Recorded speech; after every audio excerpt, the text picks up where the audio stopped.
نركز عليه في هذه الندوة هو غياب المعلومات الكافية ما يجري داخل المستشفيات،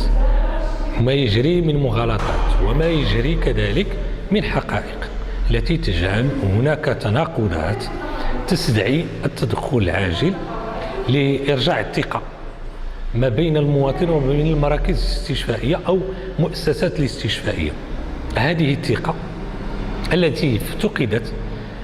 لأن هناك عدد البرامج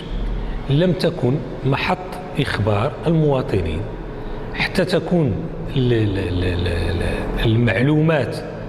في متناولهم عند ولوجهم للمؤسسات الاستشفائية، مما يستدعي كذلك إلى تأويلات وإلى تلف المعلومة وتلف كذلك عند المواطن عند ولوجه المؤسسة الاستشفائية. طيب، ما يمكن أن نستنتج بعد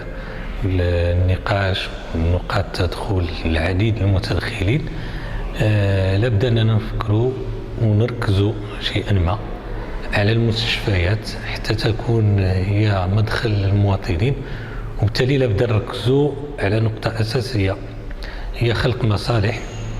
داخل المراكز الاستشفائية تهتم بالاستقبال والتواصل والإعلام حتى تكون في مستوى إخبار المواطنين والتواصل معهم في جميع المعلومات قبل الولوج والاستشفاء داخل المستشفيات.